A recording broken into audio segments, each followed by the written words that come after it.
Hospital Porter's pride and dignity, stop the New World Order. Welcome to Hapanwo TV and Happy New Year to you all. Hapanwo TV viewers, it's a new year and it's a new decade, yes. The year of clear vision. 2020 vision, of course, is an optician's term. It means it means you can see something at 20 feet you'd normally be able to see. It's, well, I can't remember the exact definition, but basically it's the idea of having perfect vision. Now, I can't take credit for making a link between that and what we're talking about today. Colin Wolford, of course, thought of that first, as you know, if you've watched my BASES project conference. But could the 2020s actually be the year of clear vision regarding UFOs? Or even could 2020 itself be that year? I don't know. But I'll tell you what, best way to answer it. Let's catch up on a bit of exopolitical UFO disclosure news. So let us begin with probably the most significant news story of this particular period, and that is a new voice has been added to the clamour, crying in the wilderness to say that UFOs are real, and it is a very, very high profile voice. This is one of the highest profile people to speak out on this subject in recent years, and it is Professor Michio Kaku. Now, you've probably heard of this guy because he's always on TV talking about science. He's kind of he's an American pop scientist. He actually wrote a little really good book called Parallel Worlds, which I've read. It's very, very good. So he's a top physicist and a professor and educator. And he has spoken out. What he did was he read Leslie Kane's on UFOs on the Record book, and he went onto the news to say he believes that UFOs exist. And what I mean by UFOs exist, I don't mean in the literal sense that the skeptics like. I remember what U stands for in UFOs. Naddy naddy no. No, he says yes. The majority, the vast majority, can be explained. They can be explained as Chinese lanterns, swamp gas, kites, etc., etc., etc. But he says there is a hardcore, a small minority, which defy explanation. And he says that's what I believe they are. And he says he wouldn't go as far as to say this confirms extraterrestrial life, but he says these are obviously intelligently designed objects, craft, and they are not things that ordinary things. So there must be something else. There must be something abnormal, out of the ordinary. Now this is extraordinary for him to say, and indeed he's really going to take some stick from this, and he has. He's got a page on Rational Wiki, but it hasn't put him off. Nah, he's stuck by his guns, and when the ATIP footage came out, excuse me, when the ATIP footage came out, he once again went on the record to say that he believes that this new piece of evidence means that they've reached a tipping point.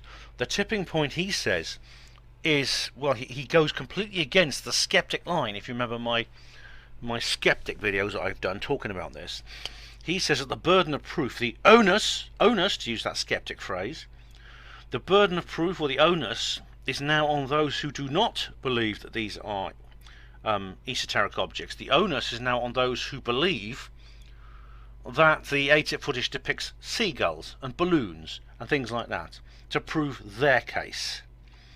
And that's his position, which is incredible. I mean, you can just see this is a guy who was, I still think, should be respected as a educator and popularizer of science. You just watch the Rich Dawkinses and the Professor Brian Coxes and all those other snide little pop scientists. Just watch them now turn against him. As I said, he now has a page on Rational Wiki, which is slagging him off. You see, I wonder, how many others, how many out there, how many of these big, high-paid pop scientists, how many of the Neil deGrasse Tysons of this world, and the David Attenboroughs and all these people, how many of them, I wonder, know that some UFOs are indeed non-human construction. I wonder how many of them actually know that, but they're too gutless to speak out because they see people like Professor Kaku being crucified on the road to Rome as a rebel. Yes, you see, again, Milgram experiment, Zimbardo experiment, that's how they keep secrets. But all I can say is Professor Kaku, very well done. I've always liked this guy. I read his book about parallel universes. It's really, really good. But I tell you what, my admiration for him has doubled. No, it is squared by what he's done recently. Well done indeed, Professor Kaku. Very well done indeed. Now here's another bit of interesting information. Yes, would you believe it? the head of MI6 says that aliens exist. It's actually a friend of mine who managed to get hold of this image, which you can see here. He commented actually on this particular image, and he put it on Facebook. Aliens and tits, sells every time. Anyway, this is all about Sir John Source. Now, he's a former chief of the Secret Intelligence Service, known as MI6. And he stated recently in an interview, I think it would be extraordinary if in an infinite solar system that planet Earth was unique. Now, that's the quote, but I actually think he means universe instead of solar system. The solar system is actually not infinite because it only consists of our closest star, the Sun, with the Earth, and all our fellow planets orbiting it. And that constitutes just a minuscule fragment of the entire universe. As you know, he is correct, of course, but why has he brought this subject up now? This was back in October this happened. This was actually released on my birthday, the 13th of October. Now, the article in The Star also refers to several opinion polls, and these are encouraging because a majority of British people believe in extraterrestrial life. And in fact, the very day this article was released, on my birthday, a planet was discovered. Now, I think this planet ought to be named after me. The Ben planet, the Ben Emlyn Jones Hapanwo planet. What do you reckon? I'll go build a house on there.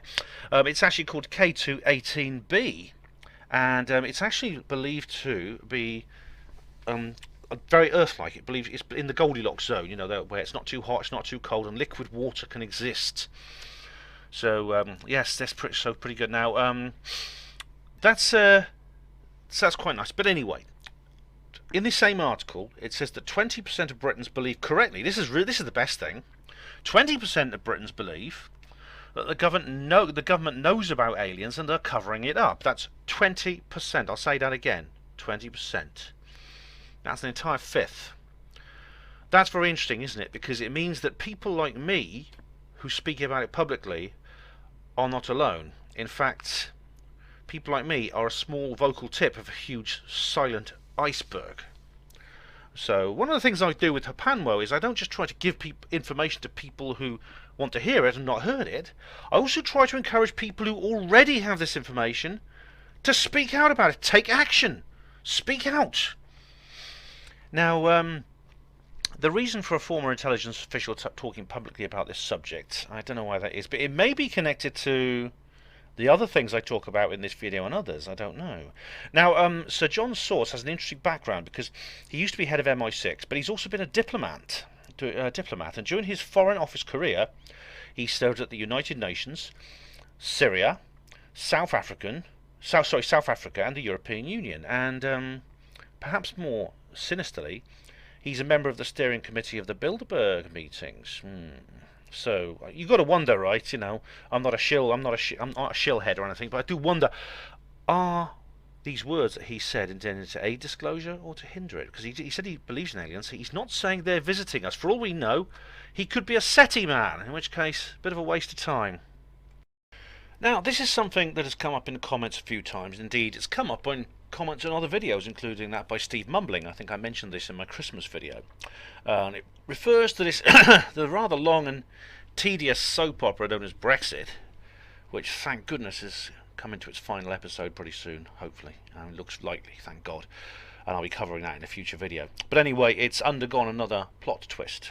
And probably the most unpredictable plot twist of all.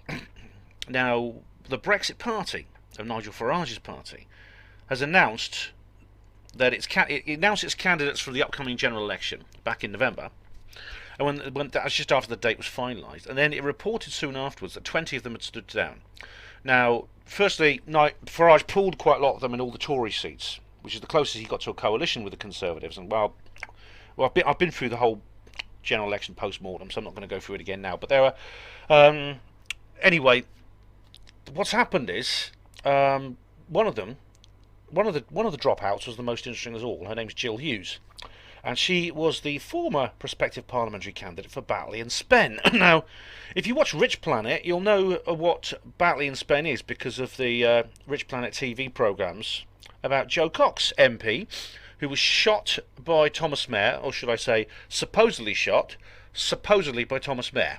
But if you watch Rich Planet TV, you'll see that that's pretty doubtful. And indeed, watch my own interviews with Dr. Nick Colostrum as well on Hapanwo Radio.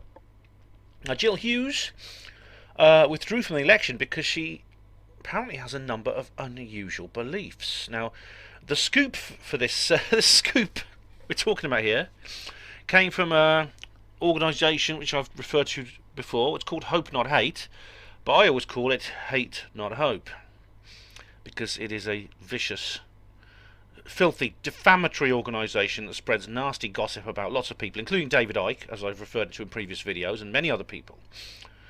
Now, Jill Hughes used to be a banker, but she went a spiritual awakening, and she now says she's a spirit guide from Sirius, which is the brightest star in the sky.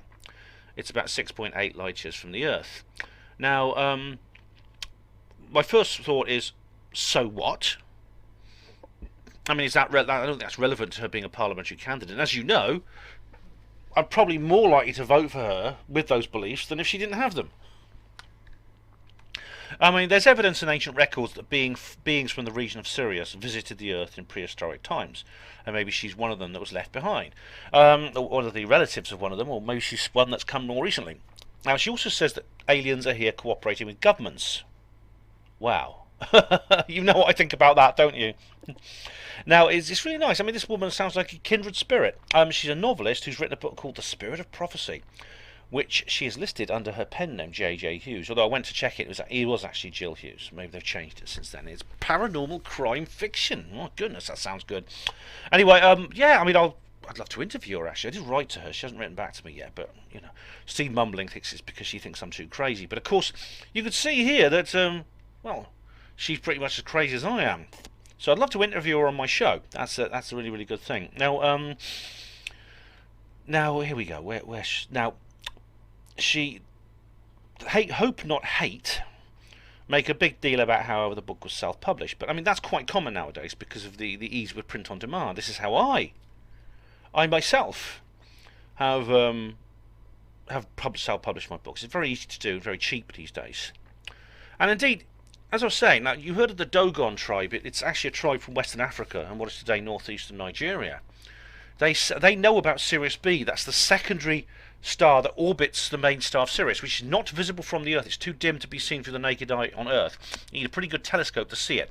Now, the Dogon don't have telescopes. They haven't invented them. So how do they know about Sirius B? Well, the explorers who went there says, look, how do you know about this second star that orbits the star Sirius? And they said it's very simple. The people who lived there, the creatures that lived there, came to visit us long ago in our ancient history. I'm like, what? And they said, yes, they're called the Nomo. And they look a bit like fish, but they've kind of got legs. And they talked about this with full seriousness. They've drawn pictures of the Nomo. They said he come from Sirius. It's pretty amazing. So I take my hat off to Mrs. Hughes. I really do. Because it takes courage to become a public figure while professing the kinds of ideas we're talking about. I mean, there's other brave examples as well. Simon Parkes, Bettina Rodriguez Aguilera. So I think it's a pity that she stood down in the elections. I don't see why that's relevant to her candidacy. And if anything, it makes it more favourable. I think if Boris believed in aliens, I think I'd like him even more than he does now. So it's a shame she stood down. But anyway, strength for her arm. Well done, Mrs. Hughes. Well done for what you did. I hope to see you in future elections. In November, something else happened, which I think ties in very much with what I said before about Michio Kaku, and it refers to Bob Lazar. Now, Bob Lazar, of course, came out with this incredible story about how he was sent to Area 51 in 1989. He worked on back-engineered crashed flying saucers. Now, the core of his entire case has been his personal testimony, and many people have accused him of simply making up the entire account for the sake of fame and fortune. Not that he's gained any of the latter. Now, several witnesses have backed him up over the years. Now, the latest of these is probably the most prominent, and I think his testimony may well mark a turning point in the Bob Lazar story. The new witness is Captain David Fruehoff, who's a highly successful US Air Force pilot. And he was so successful he was recruited to the Special Reconnaissance Program in 1967.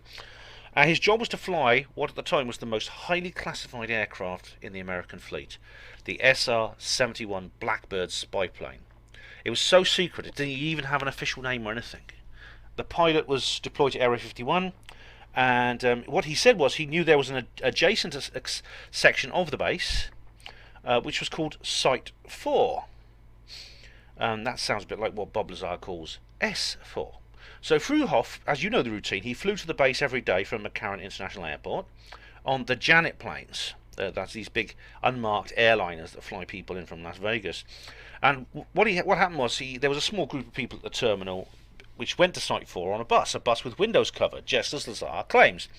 Now, Area 51 is totally compartmentalised. No one among its personnel is told more than is necessary to do their job. So Fruhoff couldn't confirm what was going on at Site 4. I mean, he wouldn't have asked. I mean, he must have known not to ask. If he had asked anyone, they'd have told him to mind his own business. But when his own experience is matched with Lazar's reports, a solid narrative emerges. And these are Lazar's anecdotes about life and work on the secret base. These rang true for Fruhoff. What's more, he met up with people in the private sector after he left Area 51, and they told him they'd actually met Bob Lazar on the secret base.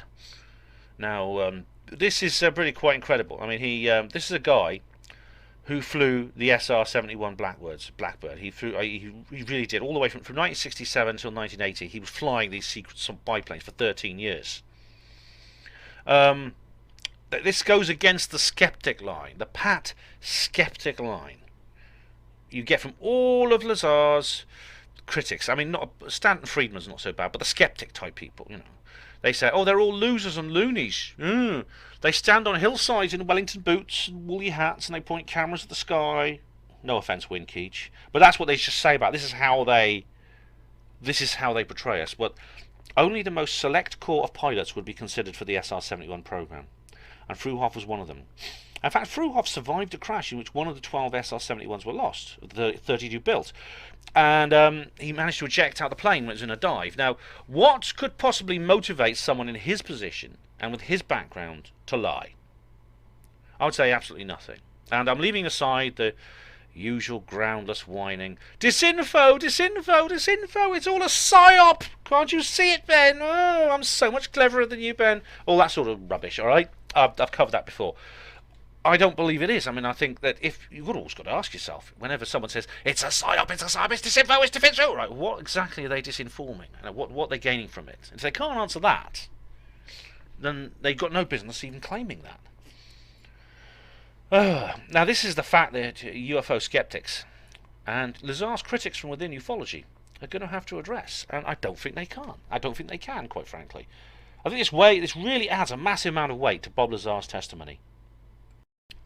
Now, at about 4:30 a.m. on Sunday the 1st of December, many people across London and southern England were woken by what sounded like a loud explosion. Now, this was actually a sonic boom caused by a high-speed aircraft breaking the sound barrier. The aircraft were a pair of Royal Air Force Typhoon fighter interceptors that had just been hastily deployed from RAF Coningsby in Lincolnshire, and they accelerated quickly to supersonic speed. Now, this is something RAF planes are only allowed to do during serious operations. They never do this during an exercise because of the noise pollution issue. The deployment was done as a precaution because commercial aircraft have become unresponsive. So the standard procedure, which is understandable since 9/11, if you believe the official story anyway, is that you immediately deploy these aircraft, they go to supersonic speed, and they get the aircraft as quickly as they can. The RAF located the plane, they reconnected it to air traffic control, and an RAF press officer said, Typhoon aircraft from RAF Coningsby was scrambled this morning as part of the UK's Quick Reaction Alert, QRA procedures, after an aircraft lost communications in UK airspace. The aircraft was intercepted and its communications were subsequently re-established. And the Metropolitan Police tweeted, the loud bang heard throughout North London and the surrounding areas was a result of a sonic boom from an RAF plane. There is no cause for concern. Now, the identity of the muted commercial aircraft has not been published. It was intercepted by the RAF over southeastern England. It was en route to the USA and developed radio problems while flying over Germany. And funnily enough, even though the airline's not been identified, the pilot commented, he said, it took us about 10 minutes to realise the radio wasn't working. Then about 10 minutes to resolve the problem. I looked out the window and had a heart attack. Then I saw these RAF fighters so close. Oh my goodness me. Now, I've watched a few of these in-cockpit videos of planes in flight, and that's what I hear there lacks authenticity. Did they not have a spare radio? Didn't they have other contingencies to cope with a broken radio? Why did it take 10 minutes to work out the radio was broken when pilots and air traffic control communicate all the time, especially over southern England, which is the world's busiest airspace? As with the other cases I've talked about on previous videos, I suspect that the lost plane is a cover story. So what really happened? Well, it could have been activity by the Russians or other hostile powers that the government wants to keep quiet. But why would they? Because they're making a lot of propaganda value out of Russian incursions. I mean, every time a Russian plane flies along the UK border, it's in the papers. They want these nasty old Ruskies, you know? It's possible that the invaders might have been a little more exotic. I'm interested to find out if there were any UFO sightings in the area. Interceptions like these are becoming more common, and maybe that's because we're receiving more attention from outsiders, however you define that word.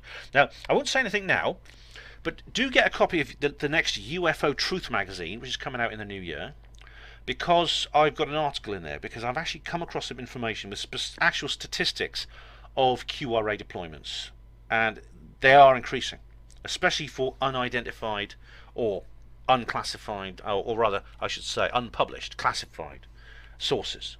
So do check out ufotruthmagazine.co.uk and get yourself a copy of the next issue with my article in it.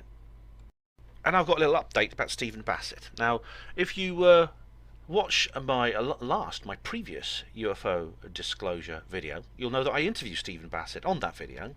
There's a link in the description box to that. And I've got a little update here because I've been following Steve's work since 2009. I saw him at a conference called Beyond Knowledge 2 in Liverpool, and since then I've been following his work very avidly. And I've interviewed him many times. I really like the guy, very respect the guy really well. Now, as you watch regularly, you'll know that the things Steve talks about more than anyone else really represent this wedge within myself. It's this question that I keep coming back to. A question I can neither endorse nor dismiss. The question is willing disclosure possible? And in fact, these videos, this whole series of videos that I've been making since 2015, are basically my musings on that question. In fact, the question even inspired me to write a trilogy of novels, you know, the Roswell trilogy. There's a massive amount of material online by Steve, but a new video's emerged which is highly unusual. It stands out from the rest. What makes it different is because in the first half hour or so, Steve talks very earnestly and candidly about his background. And he releases information he's never talked about before. He talks about his father, who was a World War II veteran, and how Steve came to be born. He was born in 1946, and how his father met his mother, and how they married and had him, how they had a baby, which was him. And he also talks about how he has suffered from attention deficit hyperactivity disorder. He's had this his whole life, and he's also battled with depression and his fear of nuclear war. Now, he was also once very keen on playing tennis. He could have made a career out of that, actually. But now this is all in a video, which you can actually find on the UAM TV channel. There's a couple of videos by me, incidentally, that I've written on there as well, if you're interested. And it's called Unprecedented Events Are Coming Up. Will UFO Disclosure be one of them? And unprecedented is spelled UNPRESIDENTED. And I don't know if that's a spelling mistake or a pun, but do check that out. I found it quite moving, actually. And finally, we have probably the most important story to come out since the last UFO Disclosure video, and that is a little bit of an update on the Space Force. Now, on the 20th of December, not long ago, just before Christmas, President Trump signed the papers officially establishing the United States Space Force amid much publicity. It's called the 2020 National Defense Authorization Act, and this creates a brand new uniformed armed force of the United States of America. This is the first time that's happened since the National Security Act of 1947 that created the US Air Force and the CIA. He's appointed a government official to lead the Space Force, actually, and his name is General John W.J. Raymond, and he will henceforth be known as the Chief of Space Operations, and he's going to be sitting on the Joint Chiefs of Staff with all the others. And he was president at the signing ceremony in his dress number ones, and that's the first time that uniform has been seen in public, actually. And if you look at the official badges, they're actually not based on any of those incredibly funny memes that I was laughing my head off about in my Space Force videos a few months ago.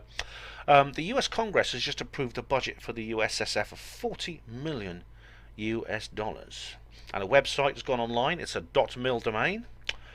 Gives a description of what the US Space Force is about, and there's even a careers page. So if any Hapanwo TV viewers are job hunting, you know what to apply for, don't you? Now, the functions and duties of the USSF are as follows: to provide freedom of operation for the United States in, from, and to space. Sorry, mate, that sounds like Trump, doesn't it? It mustn't sound like Trump. Provide prompt and sustained space operations. Protect the interests of the United States in space. Deter aggression in, from, and to space. And to conduct space operations. Now, the most interesting clause in that mission statement is the second from last. If it is necessary to deter aggression from space, then exactly who are the aggressors expected to be? Now, obviously, this could refer to other countries, because there are other nations with their own equivalent of a space force. The ones in China and Russia are particularly advanced. Both these states have acted in a hostile manner to the USA in the recent past. But there has been an existing governmental body for dealing with outer space threats from other nations. Since 1985, it's been called the United States Space Command. And in fact, there's an even older organisation dating back to 1956, the North American Aerospace Defense Command, NORAD. Now, these outfits have kept the American homeland safe against threats from space in the form of ballistic missiles, and they did it very dutifully for the entire Cold War. And now suddenly that threat has changed somehow, and I wonder why. Because, of course, missiles are coming from space are really dangerous, but what else coming from space is dangerous? I mean, whether missiles are dropped from a satellite or from a suborbital rocket, which is what the ballistic missiles are, what else is dangerous apart from that, I wonder? The US Space Force itself says this about that. It says, space has become essential to our security and prosperity. So much so that we need a new branch of the military dedicated to its defense, just like we have branches of the military dedicated to protecting and securing the air, land, and sea. Unfettered access to space is vital to national defense. Space systems are woven into the fabric of our way of life. Space affects almost every part of our daily lives and is fundamental to our economic system. For example, satellites not only power the GPS technology that we use daily, but allow us to surf the web and call our friends, enable first responders to communicate with each other in times of crisis, time-stamping transactions in the world financial market, even allowing us to use credit cards at gas pumps. That's all very well, isn't it? But, if I was a member of the older service branches, I'd feel a bit put out by that. I'd say, well, what's wrong with what we're doing, mate? Come on. Perhaps the USSF is intended to develop into something beyond that. In that case, what will that development involve?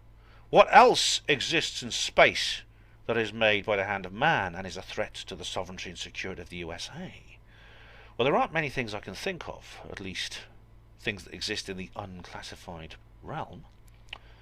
Or rather, is the USSF designed to defend that nation from classified threats? And that is the more sophisticated hardware of the secret space program. If that's the case, how is the Trump administration going to achieve that? Are they going to bring back the bloody space shuttle? No, of course they're not. The USSF will have to be similarly armed as the secret space program.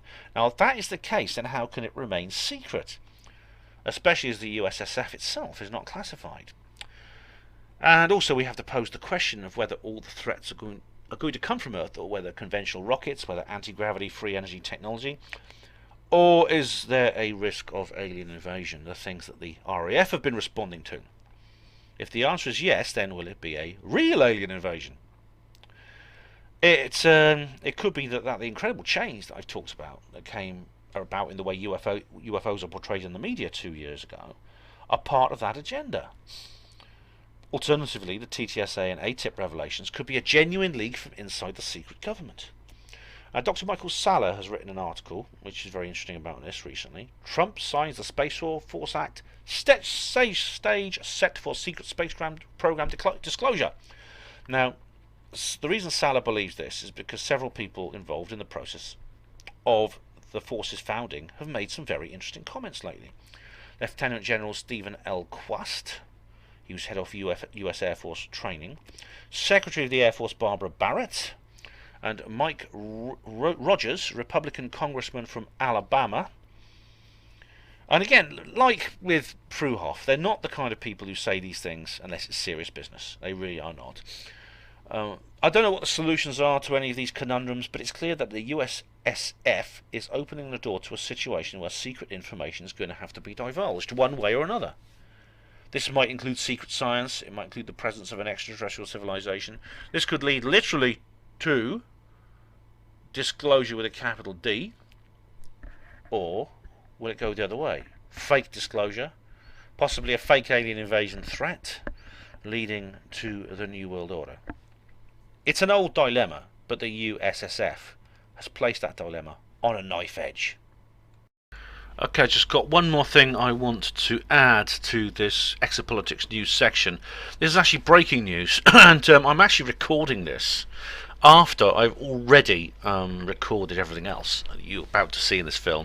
I actually already sort of edited it all and processed it, so I'm going to have to do a new edition. But I think this is worth it. This is a brand new thing that's just come out now. This is an article in the Daily Star, of all things. Yeah, and it says here, alien and UFO phenomena will get full disclosure in 2020 if Donald Trump goes. Oh dear. If Donald Trump goes, they'll be full disclosure in 2020. So that's a very interesting position. They're saying that basically Donald Trump essentially is in the way of UFO disclosure. That's the point that's being made here. And unfortunately, the person, he's not the author of this article, it's actually by someone called Sophie Jackson, but they are it's basically an interview with Stephen Bassett. I mean, when I saw this, I sort of saw the headline and I thought, oh god, this isn't Steve, is it? This isn't Steve. It is, unfortunately. Exclusive. This has just come out now. UFO activist Stephen Bassett thinks full disclosure about the presence of extraterrestrials could happen in 2020 if the US political situation cools down, and said if Donald Trump had never been elected, we would already be in a post-disclosure world. And I just think, I mean, the last interview I teased Steve a bit about Trump being the disclosure president, and this is a fundamental disagreement Steve and I have already had. Let me just find the thing here. Hang on. This is a very important video to go to, which I'm not going to give you a. I'm not going to put a link in the description box to this, but it's basically called. I published it. It's on my channel Monday to the 19th of December 2016. UFO Disclosure 2016. What about Trump? And there's many other videos I've made since then about why I think Steve is wrong about this, and I'm going to reiterate them now anyway. But we'll go through this article anyway. A political activist and alien researcher, I love the way they say that, who thinks the US has been hiding the truth about alien activity and UFO sightings, they have, he thinks it and he's right, has said it's likely full disclosure will happen in 2020. Well, I hope he's right, obviously, about that, but let's let him carry on, because I think he's off on a lot of things here. Stephen Bassett, who set up the Paradigm Research Group in 1996 to lobby for extraterrestrial truth, for the extraterrestrial truth embargo to be lifted, exclusively told Daily Star Online that if not for Donald Trump being elected president in 2017, we would already be living in a post-disclosure world. I mean, really? Is... Alright, he thought Hillary Clinton was meant to be the disclosure president. If only she'd got into power, then we would have disclosure. Now, I mean, really, Steve? Really? Do you think that? I mean, I've watched your videos where you talk about this. I've watched your lectures where you talk about this, and I don't buy it. I really don't. I know Hillary made a lot of statements about UFOs, about UFO disclosure in the New Hampshire hustings. She specifically mentions UFOs. I know about John Podesta talking about how, yes, we need the people have a right to know. It's right. It's the law. It's the people, etc. I remember that speech he gave. I've been following him on Twitter, like you said, and I know about the book she had in her pocket, and when she was with Lawrence Rockefeller. Okay, I know that, but that in itself is not, for me. I don't think this has any bearing on her being the disclosure president. I really don't. The reason Trump, on the other hand, is a wild card. Trump came from the outside in. For him to get in the first place at all, even be considered for a position as US president, it must mean that there is some kind of division within the truth embargo or within the system itself between one faction and another. That shows that this division can only be a good thing. If Hillary Clinton had won, it would, unfortunately, it would show that the system is united in the truth embargo. It essentially has a unified force. Now, why? The reasons you think Hillary would be the disclosure president, I just don't buy. I'm sorry, I don't do it. Anyway, I'll carry on here. However, Steve Bassett now thinks 2020 could be the year that governments and militaries worldwide lift the lid on alien visitors, with the US Navy officially designating mysterious sightings as unidentified aerial phenomena a good sign. Well, yeah, I mean, it's a good sign, all right. I mean, the 2017 shift, the massive tectonic shift in the way the media presents UFOs in December 2017, is a good sign. It definitely is. Whatever the reason behind it, the fact they've changed strategies has to be a good thing. And Steve's right about that. Steve says, disclosure is getting very close. I hope it is. I really don't. But I really do. But I don't see why. I don't see why that should be the. It's so important about this whole business to do with Trump and about. I mean, viewers who've been watching regularly in this series will know that not long ago, Stephen Bassett was calling for essentially Trump to be impeached, removed, and there to be a caretaker government until they could get in a proper president, a proper disclosure president. Well, this has been done before. It's been done in Russia. They had a provisional government. It ended up in the Bolshevik Revolution and the Soviet Union. And the whole entire Cold War and everything. Oh my good, Steve. Oh, I don't want to repeat the things I've said in previous videos, but I think this negative fixation on Trump is a detriment to you. It really is. I know you're a lobbyist, okay, and I know you maybe you understand the American system better than I do, but I still think it's, from what I've seen, this doesn't make sense what you're saying. Steve says this, speaking to this site, that's Daily Star Online, and before the process to impeach President Trump had started, Stephen said the political situation has made it difficult for disclosure to happen. But now he has real hope. I have real hope too, but not because this. The only thing actually that bothers me about this is the possibility of this impeachment going through to the Senate, and which is not. I don't think the Senate will do it, but Trump somehow being removed from office. For me, that would be a strike back by the truth embargo against the disclosure process. Steve and I are seeing these from diametrically opposed positions. So I've got wine. As I say, I'm recording this after I've recorded everything else. I'd already started drinking for the New Year's Eve before all this, so I make no apologies if I'm a little bit tipsy.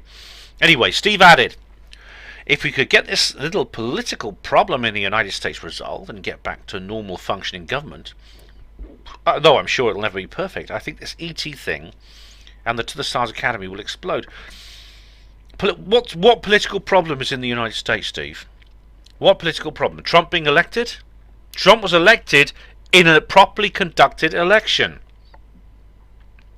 No, he has a functioning government. He has created a government and a country and an industry and an economy that is more functional than anything for decades. What do you want to say? Get back to a normal functioning government? You're talking about this impeachment? This impeachment that has it's polarized the nation. It's spent massive amounts of taxpayers' money. It's wasted time. It's distracted people from the Epstein scandal. and indeed other things such as the TTSA and ATIP stuff. And its turn, unfortunately, it's a Styx Hexenhammer said. It's worked in Trump's favour. He's now more likely to be re-elected because of this impeachment fiasco in the House of Representatives. What more function do you want, Steve? You think that To the Stars of Humanity will explode if only we get rid of Trump? I mean, for goodness sake, man. You know better than that. He carries on. They have got more stuff to release, but they have been holding it back, and this issue could go wild. Oh, that's true. That's true. They've got a lot more to release. This means disclosure could easily happen in 2020, which I really love and will be cool, because what is 2020? Perfect vision. Oh, Steve's thought of it too. Yeah, I'm sure it's bound to be that meme is bound to spread, isn't it? That meme is now it's inevitable. Anyway, the article carries on. To the Stars Academy, founded by the Blink 182 member Tom DeLonge, has previously posted declassified US military videos of what was said to be evidence of UFOs. Well, they were UAPs. They were unknown, so they're UFOs by definition. I mean, whether they're alien or not, I mean, well, they're not made by any of us, I don't think.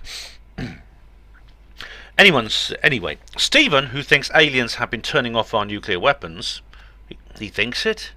Well, they have. I mean, they have. See Captain Robert Salas. Aliens have been intimately associated with nuclear weapons. In fact, if there's one thing we can glean from their behaviour, it is this: that is their fixation on our nuclear explosives capability. In fact, you could say the entire UFO era from 1947 onwards, or mid-1940s onwards, you could say that essentially has been a global flap caused by the invention of these weapons.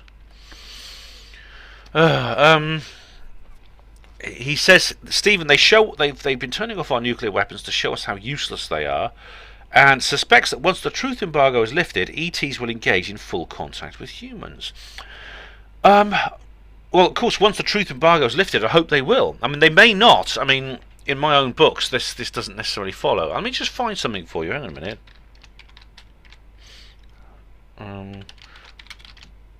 Here we go.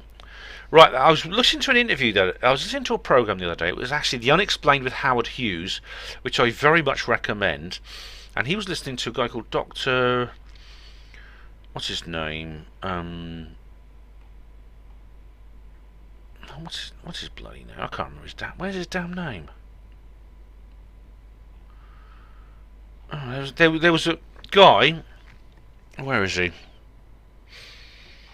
I can't see it now. That's strange. Oh yeah, Dr. Vince Houghton. Dr. Vince Houghton has written a book called Nuking the Moon. He runs the International Spy Museum, and he's nuking the moon. His book Nuking the Moon is because now if you know about Captain Dr. Bob Jacobs, you'll know about this. But during the 1950s, there was a plan to basically detonate a very high yield nuclear weapon on the moon. This was just after Sputnik. This was just after the Americans felt they had to get back somehow at the propaganda and the propaganda coup the Soviets had gained. The fact they got the first rocket up, they were way ahead in the space race, and that the Americans needed some kind of massive publicity grabbing achievement which could undo that. And in the end, they opted. A decade later, they opted for the moon landings. But I thought it strange that they actually had a plan to detonate this weapon on the moon. Now, what happened? I mean, it's described by this guy, Dr. Vince Houghton, but Captain Dr. Bob Jacobs talks about this because he was a captain in the US Air Force. Dr. Bob Jacobs was part of the photographic team involved in that during the test launches, and he describes very clearly how UFOs were present. And in fact, one of the test rockets was shot down. It was essentially shot down by a flying saucer. The flying saucer shot beams of light at it, and it crashed. Now, in fact, there's a very, very good documentary called UFOs and Nukes. It's only an hour long. I would very much recommend watching it. I think it's on YouTube these days. But UFOs and Nukes, yeah. I mean, the message is very clear. The aliens do have an interest in our nuclear weapons, and they're giving us a very big elbow in the ribs to say, if you're going to use these things, keep them on your own planet. So yeah, I mean, after the truth embargo is lifted, I hope this will be a catalyst to open contact with other beings from other worlds. I mean, this is not necessarily guaranteed, but I think at the moment it's probably more likely than what we have now. But Steve says here, this will probably lead to aliens sharing advanced medicine with us, which will save us from the antibiotic crisis. Oh, will, from a lot more. I mean, the thing is, the aliens have already shared a lot of this stuff with us. It's just classified. We just don't see it. Well, we stole it from them when their vehicles crashed. Maybe there was some covert deals. I don't know. NASA, Steve carries on. NASA will no longer be forced to cut the live ISS feed when the shuttle encounters phenomena, or in this case, the ISS, which will lead to a golden age of space exploration. Well, that's true. I don't think they could justify cutting the feed. They can't justify cutting the feed when they've got nothing to hide, because they have been cutting the feed when these things appear. They've been doing it since the start of the space program. Yeah, it will lead to a golden age of space exploration. It won't just be cutting feeds that do that. It'll be the declassification of the secret space program. That's what will do it. Where does Steve go on? Where are we now? Let me roll back. Hang on. Scroll down. There's a lot of clickbait stuff here. I think that's the end of it, actually. I think that's the end of the article. But I thought I'd bring that up because Steve has said some interesting things here. In fact, there's some related articles here. Huge triangular UFO captured on video gliding above New York. Video of eerie rectangular glow in the sky marks the end of a UFO heavy year.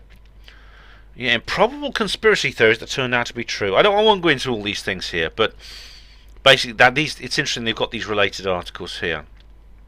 You know, very interesting stuff. Very interesting indeed, this article. But as I say, Steve, I think, has got this one wrong. I don't think he shouldn't be so anti-Trump. I mean, check out the stuff on QAnon. I really do recommend it, if you're not seen the QAnon stuff, because it is real, I think. And QAnon has mentioned Roswell. QAnon says, classified at the highest level, think of the size of the universe. So what he's saying is, or he or she or they, whoever QAnon is saying basically Roswell is real. Now, QAnon is someone involved in the Trump administration. How do you know, Steve, that Trump will not be the disclosure president? I joked with you about this on the last interview I did with you. But honestly, it could be true. Don't write this guy off. He's an outsider. He's not corrupted by the political establishment. He's a businessman, essentially, who became president through an oversight due to the 2016 effect. Oh, Steve, please, give the man a chance. So as you can see, there's a lot been going on since I did my last UFO disclosure video. It's been quite packed in the last few months. Indeed, the last year, 2019, I must say, has been quite a year for the UFO phenomenon. Now, if you want to know more about what I think of 2019 generally, please tune in to the Hapanwo show on Hapanwo Radio on New Year's Day. Do that. That's probably the day you're watching this, actually. It's at 8 o'clock New Year's Day evening anyway. If you miss it, don't worry, it'll be on a podcast. But I'll be giving you an entire review of the year there. I thought I'd do that on Hapanwo Radio. I was thinking of doing a live stream or something, just going over the entire year, but I thought, nah, there's no point just repeating things. Be a bit like Groundhog Year then, wouldn't it? Yeah, so I'm going to do it just once on Hapanwo Radio. You can go and listen there. Just put in Hapanwo-Radio. It's quite easy to find. So there's going to be some interesting, exciting things coming up in terms of media, in terms of the media and UFOs. For example, TTSA have announced they're going to have a second season of Unidentified, Inside America's UFO Investigation. Now, that's a very, very interesting documentary that came out a little while ago. Which I don't know, you've probably seen it actually, all about the TTSA ATIP stuff, which I've talked about before. There's going to be a second series, which is really good. Sometime this year also, the Aerial Phenomenon movie will come out. And I've been talking about this for a while actually. The Aerial Phenomenon film is about the aerial. It's actually about the aerial school incident in Rua, Zimbabwe in 1994. I believe, in fact, I did what was it, aerial UFO reply to Steve Mumbling. I did that a couple of weeks ago, so check that out, where I go into the entire thing in detail and exactly why Steve Mumbling, as usually, is wrong about it. He thinks it's a big bus. Silly sod. Right, there's some bit more interesting things to do with the TTSA. They entered into a contract with the Army. Now this is called the Cooperative Research Development Contract, a CRADA. It's called a CRADA. And it's a special particular type of contract in which no money changes hands. They just share information. And Tom DeLong and all the others, Hal Putoff and all the others, we're working closely with the Dr. Joseph Cannon, who works for the the Cooperative Research Development Command. That's CRAC. No, CRADC, C-R-A-D, yeah. So we'll have to see what happens. We'll have to see what comes out of that. But there's also something called EarthTech Inc., and this is something else that TTSA got involved in, and that is for the purposes of developing beam energy propulsion. Now I don't actually know particularly what the implications of this are. I don't know for certain what the implications of this are. I've talked before about TTSA on previous videos in this series and the ATIP phenomenon. The To the Stars Academy of Arts and Sciences began in that fateful year of 2016, and they did a lot of they did some conferences and things like that and some videos, but it really was in December 2017 when everything changed, and that was with the release of the ATIP footage. Now people have different views on that, and I've explained in previous videos exactly what this is all about, exactly what this controversy is all about. I personally think this could be one of several things. It could be a genuine leak from inside the truth embargo, as Steve Bassett calls it. It could be that. It could be that this is information being released. It's either come out inadvertently as a result of the 2016 effect, or it has been deliberately released for some purpose. It's actually been put out there, maybe because the government think there can be some kind of controlled disclosure, and maybe that's what they're heading for. I know Richard Dolan, very interesting, he's done a couple of very interesting videos about this, because he, like me, always denied this whole idea that there could be some kind of controlled disclosure. It could only ever come out as some kind of enormous crash, which doesn't mean it shouldn't happen, but that is the form it would inevitably take. It would be just like one day we just switch on the TV and there's the president going, "Yep, UFOs are real, guys. Forgot to tell you. Sorry, I'm telling you now." And then boom! That's it. It'll just be a torrent. It'll be a tidal wave. It'll be a tsunami of information hitting us. Dolan has done videos where he suggests that might not necessarily be the outcome of it. There could actually be some form of control when it comes to the disclosure issue, some form of step-by-step release of information in a form that would not result in an immediate catastrophic complete and utter whitewash of complete information. Now, I don't know if that's true, actually. I don't know if that's true. But look, I mean, it's no doubt somebody is watching us to see how we react to the ATIP footage. Somebody. And I don't know, it may be the people who released it, or it may be other people who are taking advantage of this opportunistic time where they can actually test us and see how we respond to it. This could be some way of testing the waters. I've always thought, and many others have suggested, that the 1938 War of the Worlds radio show was that. Because by 1938, a lot of what we know about in terms of the government's involvement with UFOs and their own relationship with us, indeed the truth embargo itself and the issues associated with it, they were already in place by 1938. In fact, I would say they date back further. I would say they date back probably to the late 19th century and the experiments of Nikola Tesla. But the old ideas about energy and the economy and things like that was, people were well aware of that. They also the estate was well aware of the extraterrestrial presence, and they put out this radio show to test people. Now, I don't know if that's true. I don't know if that's true. And this again, I don't know if that's the case with TTSA and ATIP. I really don't. But TTSA could be that kind of thing. It could be that TTSA is in some way responsible for some kind of fake disclosure. One thing's for certain, there's no going back from December 2017. That is toothpaste that's out of the tube. The way the media is presenting UFOs has changed. It's changed forever. And it cannot go back to how it was changed before under the Twining memo, the instructions of the Twining memo, official ridicule and denial. Whatever the reasons for them doing this, they've done it, and they can't go back. Time will tell. I mean, Michael Salla wrote a good article making a good point about this sort of thing. Now, this refers, of course, to the Space Force issue, because the Space Force is very like ATIP in a way, because it is a door that's been opened now that can't be shut. And there's only a few places it could lead, actually. It could either lead to the disclosure of the secret space program, which of course is intimately associated with the extraterrestrial presence, as I've always said. And so I think disclosure of the secret space program and disclosure of UFOs, I don't think those two things could ever be done separately. I think one would inevitably involve the other. And what Trump has said about the Space Force,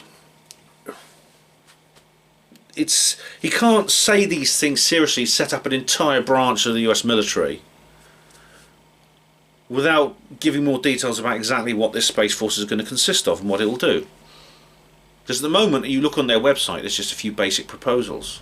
But it can't last like that. They've just been awarded, what is it, $54 million or something, 40-something million dollars by Congress. There's going to be more coming out of this. There's going to be more coming out of this about this Space Force thing, I'll tell you. And I mean, the whole thing about the Space Force, I mean, when this thing came out, I considered doing an immediate live stream. I decided against it because there wasn't anything at the time I could really add to what I did in the previous Space Force live stream, which you can see on my channel. Watch the recording on that. However, if there is an update on this, I'll do an immediate live stream. And with 24 hours notice, I'll do an immediate live stream. So whatever happens with the Space Force and anything that slips out about the secret space program or UFOs, I will cover it. And I got a feeling something's going to happen next year. I really do. Oh dear, I really do. And well, there's another piece of good news. Another piece of good news is Project Blue Book. Yes, Project Blue Book is coming out. In fact, you may have seen the title slides I used. They're actually images of the actual event, of the actual series. Now, Project Blue Book last year, Series 1 came out, and I did more than one video about it. I consider it an extraordinary series, extraordinary for several reasons. Firstly, it is based on the real life of a real UFO investigation project, Project Blue Book. Now, Project Blue Book was a real thing. It's given its title to the series. The leader, the main character, Dr. J. Allen Hynek, is a real person, played by Aidan Gillian, as you can see in the program. Now, the story has been embellished considerably, but not completely. And what's interesting is, from the very outset, from the very first scene, almost, you are told, the viewer is informed, and in no uncertain terms, that extraterrestrials are real. Extraterrestrials exist, and that the government know about it, and they're covering it up, and that Project Blue Book, the official story, Project Blue Book, is intended to be a part of that. It's just intended to be like a kind of it's a lip service kind of investigation to cover up the really good stuff. It's like and indeed J. Allen Hynek himself came to realise this towards the end of his career with Project Blue Book. He started off as a bit of a skeptic. He became an idealistic believer. In the end, he became essentially an exo-politician, saying, what am I doing here? What's this project for? It's to distract public attention from the reality. It's so the government can say, basically, yes, well, there's these things in the sky called UFOs, and we have an organisation to investigate them. Yes, that's right, but we don't know what they are. We got no idea. Sorry. When the truth of the matter is, they know what they are, to a certain extent. They have decisive physical evidence, to a large extent, and that's what they're not telling people, and that's what Hynek is warned off. And this, in fact, is the running theme of the first series. Hynek wants to get in deeper than he's supposed to, and this guy, his little sidekick, you know, this little bloke who goes following him around everywhere and assisting him, is actually his controller. I'm interested to see where this develops in Series 2. What I do know is that the first... I mean, not much has been released yet. It's actually coming out on the 21st of January, where it's first going to be released on the History Channel. I know for certain that the first 2 episodes are about Roswell. I know because it's been released on Wikipedia. So the actual name, the titles of the first 2 episodes have been released already. They're about Roswell, and what's more, there's a trailer. You can see a trailer on YouTube. There's several trailers actually all about it, and I can't wait for this. There will be an awful lot I'll have to say about that, I'm sure, and you will hear it on Hapanwo TV, everything I've got to say. You really, really will. So that's kind of where we're at the moment in terms of the UFO disclosure issue. I want to just comment on something people have brought up in the comments boxes of other videos over the last, well, few days, since Boxing Day actually. Now this is to do with Rich Planet TV. And indeed, I know some people have been inboxing me. I've had a couple of emails. People have been tagging me on Facebook saying, Ben, have you seen this? What do you think? What do you think? What do you think of this? Say something, Ben. Say something. We need your input on this. Right, well, I'm referring to the latest episode of Rich Planet TV, which is called Rendlesham Forest Incident, 40 Years of Lies, and I can't remember the rest. But now I'm going to say more about this in the future, this particular episode of Rich Planet TV, because it's what it's about. It's about the Rendlesham Forest incident. It's about the characters of the witnesses and what they've been saying about the veracity of their statements. And I'm actually going to do, what I'm going to do is I'm going to do another episode. Now, I'd already planned to do this anyway. I'm going to do another episode in the series, The Shill Squad. It'll be the 4th one, Shill Squad 4. And it's going to be, I'm going to give you a bit of an update on the tribunal situation, which I covered in Shill Squad 3. But I'm going to go into this situation with Rich Planet in detail, to do with Rich Planet and what Richard D. Hall says about Larry Warren. But I'll say, for now, just to let you know, I have done a full written review of that particular episode of Rich Planet on Hapanwo Voice. That's the Hapanwo Voice blog. Because I first heard about this on Boxing Day. Richard actually posted the video on Christmas Day, where I was carousing with my family, as most people were. Boxing Day I first heard about it, and I watched it, and I wrote a long, detailed review. Now, for those of you, I know some of you don't know the Hapanwo Voice blog. It's just put in Hapanwo-voice, and you'll see the blog. I've got several blogs. This is the one I update almost every day. And I've given him a long, detailed review of that entire program. Now, and I'll be talking about it in detail on Hapanwo TV in the upcoming Shill Squad 4 video. I should suffice to say, I think it's a very poor program. It's pretty bad, and that's a shame because I'm a big Rich Planet fan. There's not many videos, not many programs Richard's made which I think are not good, and this is probably the worst. So the reasons why I think that I will talk about in Shill Squad 4, and I've already written about on Hapanwo Voice. But there'll probably be some updates by the time I do Shill Squad 4. So even if you read the Hapanwo Voice article, I still recommend you watch Shill Squad 4. So, ladies and gentlemen, it's an exciting year ahead, 2020. Yep, a new year, new decade, etc., etc. New beginning has just begun, etc.